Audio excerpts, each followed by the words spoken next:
Pernah nggak sih kalian udah niat, to-do list sudah rapi, pas mau mulai malas scroll HP. Gua dulu nyebut ini malas, tapi ternyata ini pola pikir yang salah. Nah, hari ini kita akan membongkar tentang rasa malas dan bagaimana cara menghancurkan rasa malas itu. Kita harus bicara. Halo, selamat malam. Selamat malam. Bro, gua beberapa kali nih, biasanya kan gua agak hektik kalau habis event gitu loh. Habis event. Nah, kemarin gua sempat kayak habis event berhari-hari kan, bro. Ada satu ketika itu setelah event gua ngerasa malas.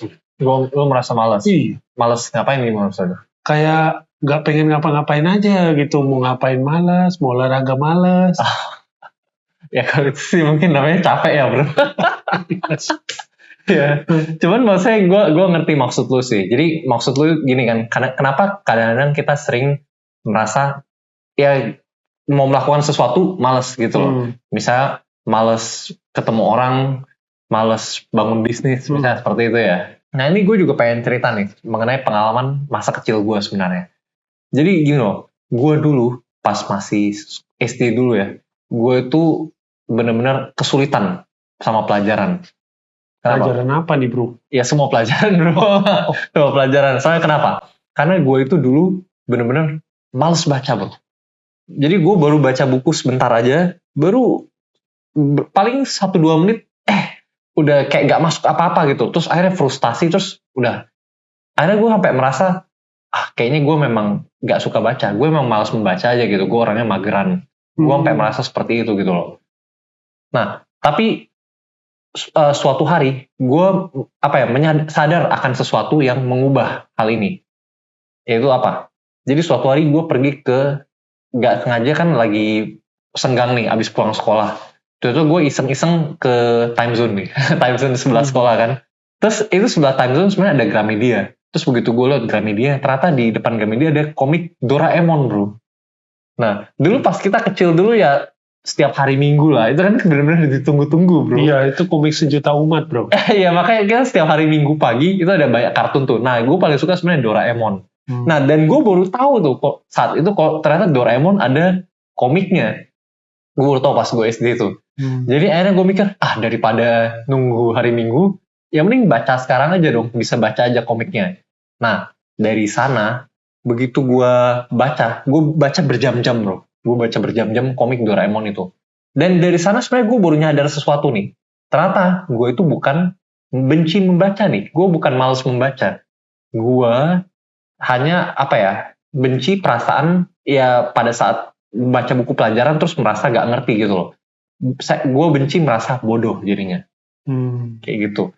Nah dan sebenarnya ini bisa hal berlaku juga untuk semua perasaan malas di kehidupan kita sehari-hari. Jadi seringkali gini loh, seringkali kita itu gak ada yang namanya malas bro. Yang ada itu sebenarnya kita itu ingin menghindari aktivitas itu karena ada emosi negatif yang kita rasakan pada saat menjalani aktivitas itu. Ini menarik banget sih.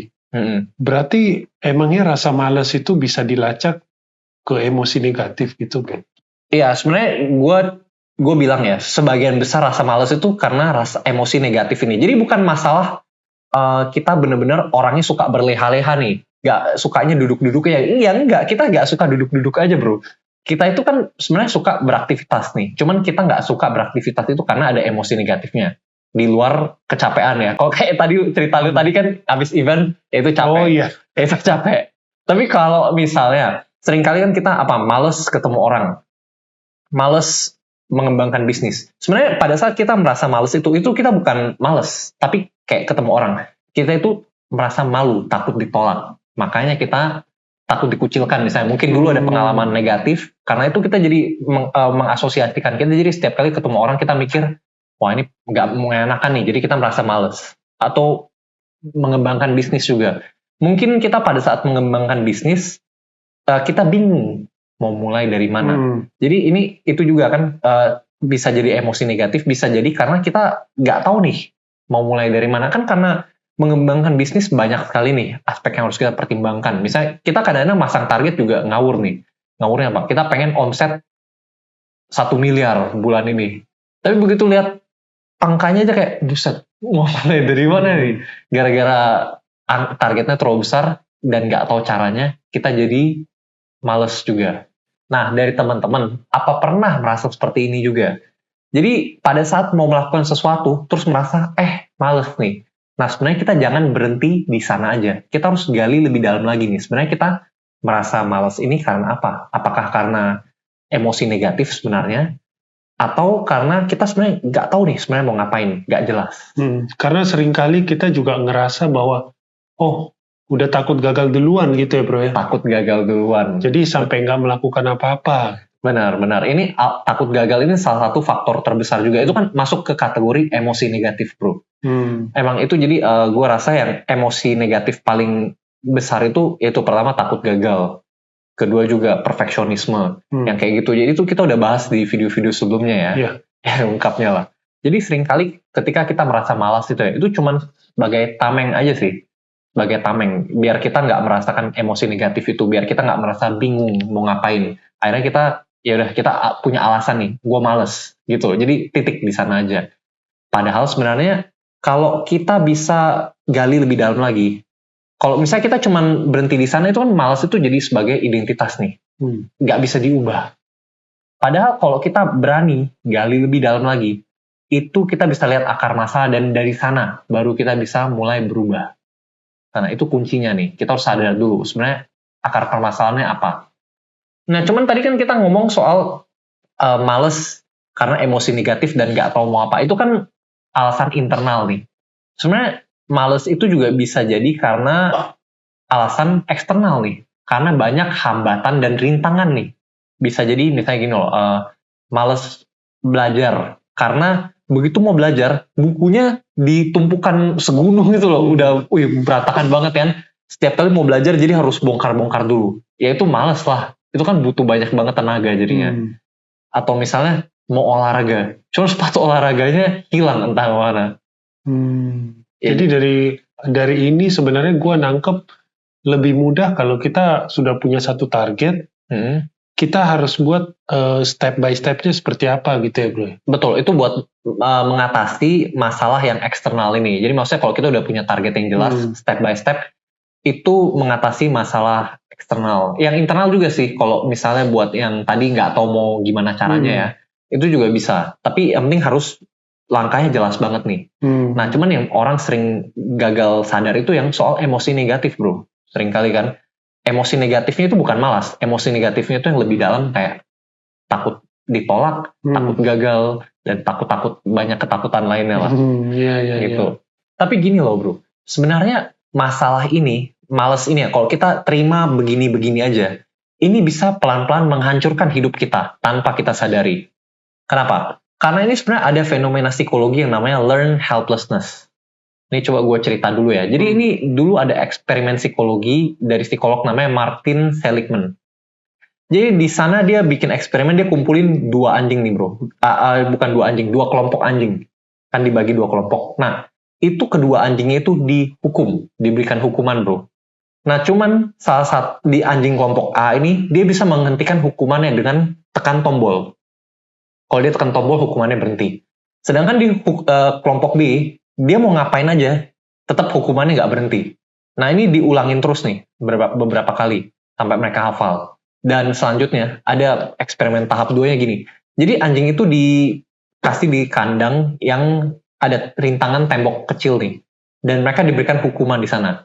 Nah kalau anjing kelompok A nih, yang tadi sudah belajar kok, mereka itu bisa mengubah keadaan. Mereka itu langsung pergi, begitu diberikan hukuman, mereka cabut gitu loh, lari gitu kan. Nah cuman anjing kelompok B, yang tadinya nih, sudah dihukum terus gak bisa ngapa-ngapain, dia itu pasrah bro. Padahal itu kan dia bisa lihat tembok pendek. Kalau mau dia lagi dihukum, dia sebenarnya bisa aja cabut gitu loh. Tapi dia diem aja. Dia diem aja. Dia pasrah. Benar-benar menerima keadaan. Dan inilah yang namanya fenomena learned helplessness bro. Dan gue mau berargumen ya. Kalau sebenarnya kemalasan kita itu juga semuanya itu learned helplessness bro. Jadi sebenarnya kita itu gak ada orang yang dilahirkan malas. Kan kita begitu lahir ya gak ada yang namanya malas. Cuman kenapa kita bisa menjadi malas? Karena pelan-pelan kita inilah begitu misalnya kita tadi gue membaca itu ya, belajar. Gue jadi malas membaca karena gue pernah waktu itu sekali baca nggak ngerti. Terus ya gue jadi merasa bodoh bro. Gue dapet nilai jelek, gue jadi merasa bodoh. Dan dari sana tuh lanjut terus. Gue sampai bertahun-tahun merasa gue itu malas membaca. Gitu. Ya. Jadi nge-reject gitu ya. Ya ngeri. Daripada ribet, mending gue ngelakuin hal yang nyaman aja gitu. Iya, ngelakuin hal yang nyaman. Dan ini kan sebenarnya bahaya juga loh. Bahayanya itu apa? Selain kita jadi gak mau melakukan kegiatan itu, kita misalnya malas membaca. Jadi kita gak mau membaca kan, itu kan menghambat pertumbuhan kita. Dan bahayanya juga learn helplessness ini, ya kita jadi punya attitude yang pasrah bro. Kayak terima nasib, jadi ya mentalnya seperti itu kan. Jadi ini bahaya banget kalau misalnya kita biarkan begini aja. Jadi sebenarnya bisa dari hal-hal kecil aja sih bro. Kayak contohnya kita mungkin bikin to-do list ya. Nah cuman begitu kita mencoba dan nggak sukses nih, terus besoknya coba lagi nggak sukses, lama-lama kita mulai percaya nih, kayaknya gue memang nggak bisa produktif orangnya seperti itu. Dan ini jadi semacam lingkaran setan sih bro. Karena semakin kita percaya seperti itu, dan itulah yang jadi kenyataan bro. Ya mengulang aja terus. Jadi kita emang gara-gara percaya itu, kita memang nggak mungkin jadi produktif. Wah ini bahaya banget sih bro. Tapi memang menurutku ada cara untuk lepas dari siklus ini. Nah oke.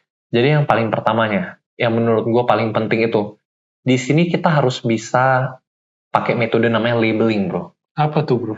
Labeling. Jadi gini, kembali lagi kan gue bilang tadi ada 3 penyebab kita merasa malas nih. Yang pertama karena emosi negatif. Kedua karena kita nggak tahu step-stepnya gimana. Dan ketiga karena faktor eksternal ya. Jadi kita mulai dari emosi negatif dulu. Emosi negatif itu seringkali kan kita berhenti di malas aja. Padahal kita harus, kunci sesungguhnya itu kita harus bisa gali lebih dalam lagi. Jadi kita harus identifikasi nih sebenarnya apa.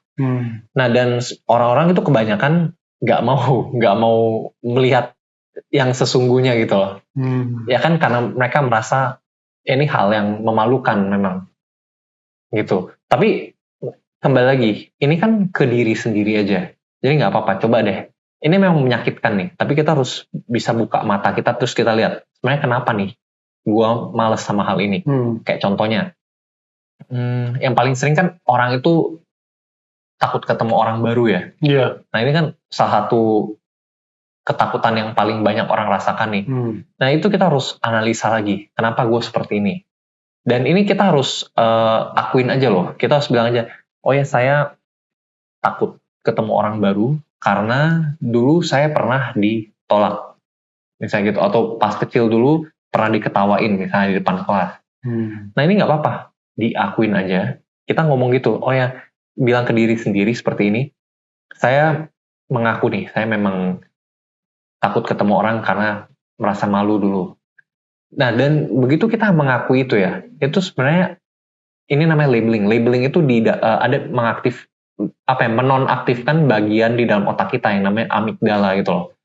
Jadi akhirnya amigdala ini mati dan dia membuat rasa takut gitu loh bro. Jadi kalau amigdalanya aktif kita kan merasa takut. Dan begitu kita labeling dia mulai pelan-pelan mati nih di sana. Jadi dari hal sesimpel ini, dengan kita mengakui, kita bisa menghilangkan rasa takut kita ya secara pelan-pelan. Dan yang selanjutnya nih, kita juga harus bikin yang namanya success micro loop. Itu apa? Jadi kita kembali lagi ke eksperimen yang anjing tadi itu ya, yang eksperimen psikolog itu. Jadi di anjing di grup B yang tadinya pasrah kan, itu sebenarnya ada lanjutannya. Di lanjutannya itu dari eksperimenternya pelan-pelan mereka itu pada saat anjingnya diberikan hukuman kan, anjingnya itu pelan-pelan dibantu nih, kakinya dinaikin di atas temboknya, terus dinaikin lagi sampai akhirnya anjingnya bisa keluar. Awalnya anjingnya diem aja gitu loh, ngikutin aja gitu loh. Nah terus abis itu dimasukin lagi, diulangin lagi. Dan akhirnya setelah berapa kali ya, anjing itu bisa begitu diberikan hukuman, nah dia pergi, dia kabur lagi. Dia benar-benar bisa melepaskan kebiasaan buruknya yang dulu. Jadi kayak berdasarkan naluri aja bro ya. Jadi sudah pernah melakukan, pada saat terjadi lagi ya bisa langsung bisa gitu. Betul.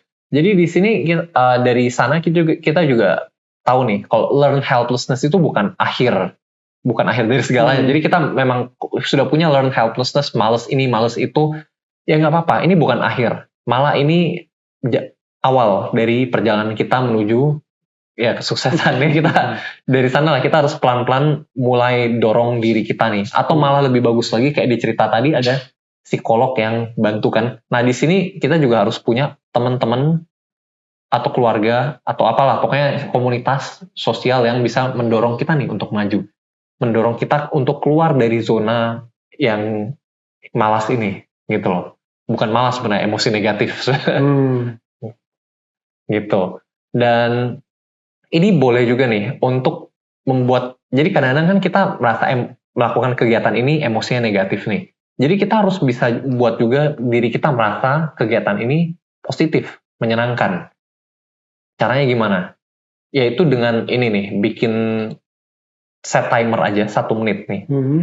Misalnya gini, males olahraga ya. Jadi pertama set timer aja 1 menit.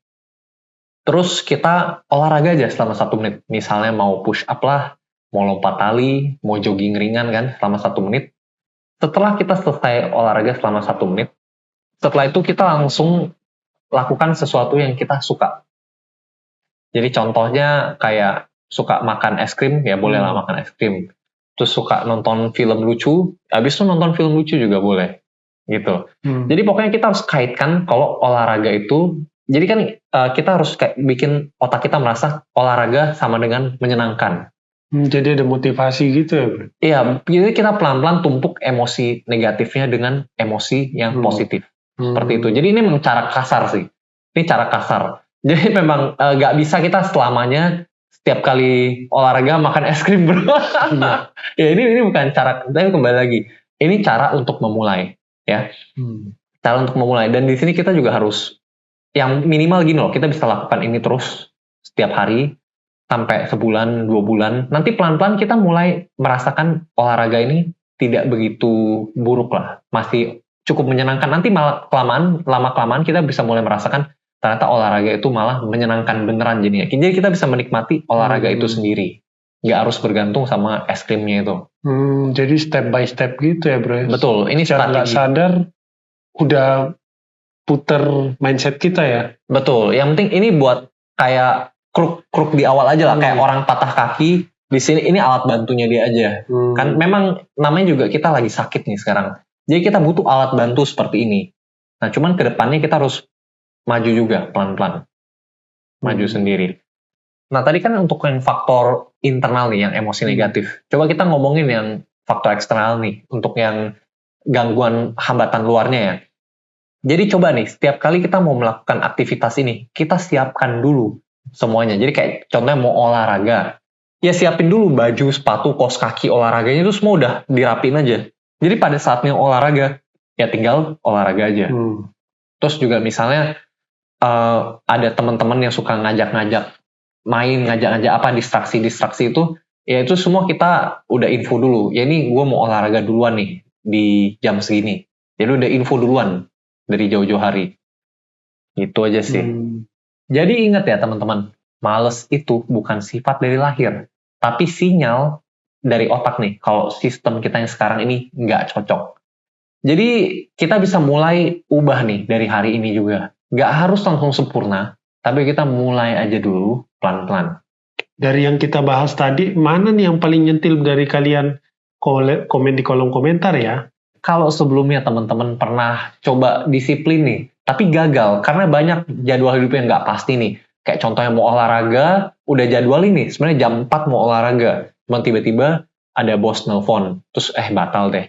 Kalau misalnya sering terjadi seperti itu nih, ada rencana yang gagal-gagal karena hal-hal tidak terduga, kita udah pernah buat videonya ini mengenai cara tetap disiplin walaupun hidup yang tidak pasti.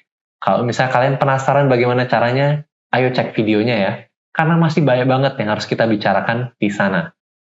Terima kasih dan sampai jumpa di video selanjutnya.